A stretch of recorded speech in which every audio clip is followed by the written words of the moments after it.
Hey, Driven Autism Dads, it's Kyle Jetzel. So, as you can tell, I just got my hair cut. I had a big old mop on my head, so it was time for that to happen. But heading back home, and I thought I'd do a quick video on something that's pretty interesting to me, and it's called something called sticker shock. And if you know what sticker shock is, you know that sticker shock is when something costs a whole lot more than you thought it would cost, right? You're not prepared to pay that higher price. That sticker shock gets you. And the reason sticker shock is interesting to me is because all the time, did I say all the time? I mean all the time. I have these dads come to me, and I would classify them as not driven autism dads like you and I.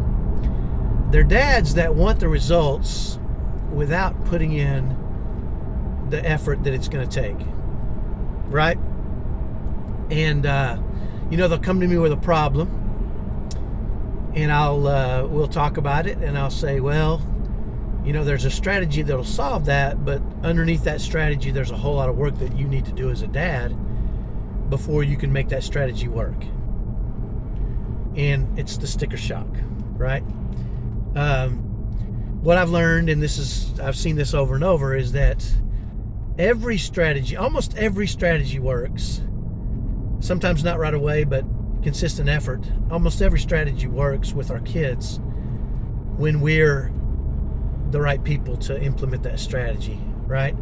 And what I mean by the right people is when we have more control of our own emotions, and we understand our purpose and our vision, and we live by certain values. Now, that sounds pretty deep, and I realize that. And it's because it is, right?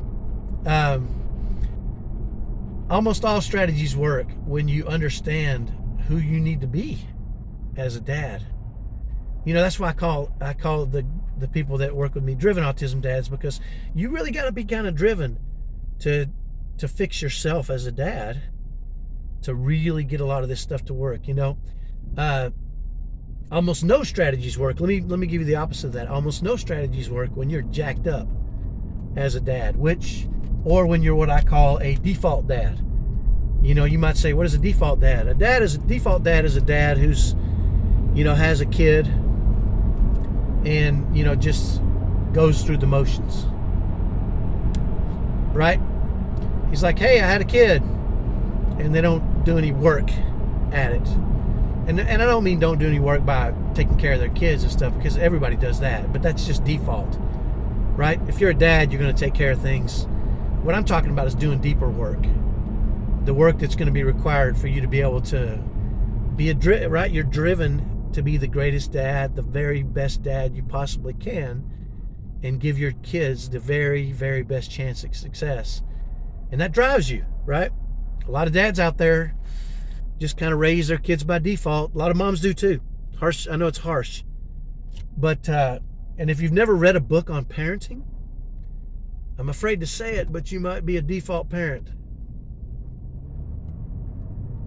right?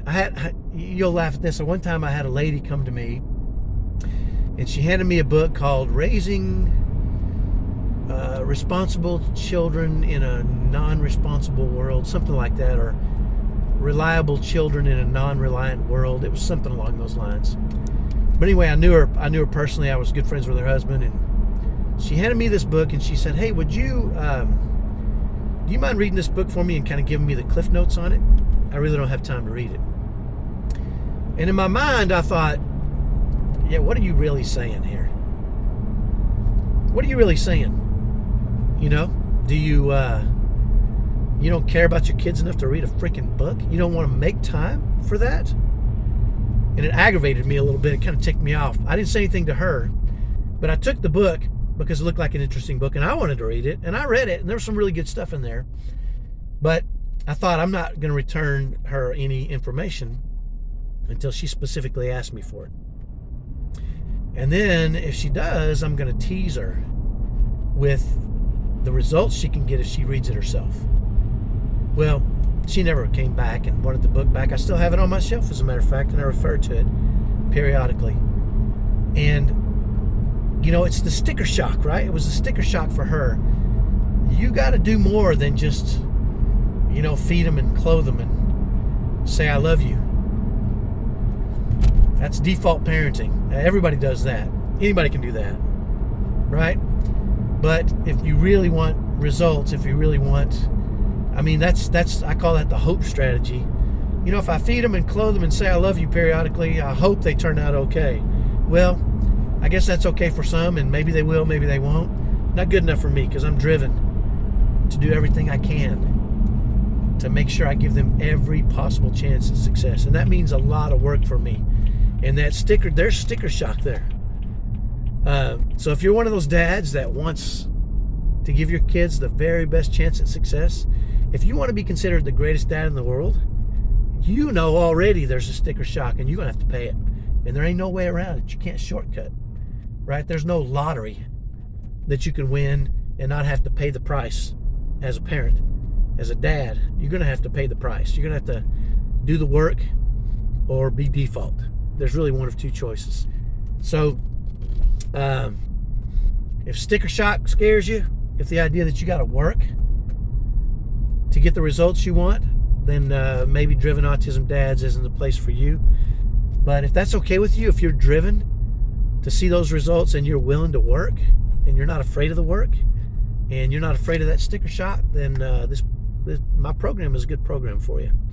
And so reach out to me, let me know. I'd love to be helpful, but not if you're a default dad. I'm not here to help you. Just letting you know. I ain't got nothing for you. You can't fake your way through it. You can't win the lottery. You got to do the work. Anyway, that's my message for today. Have a great day. We'll talk to you next time. Bye-bye.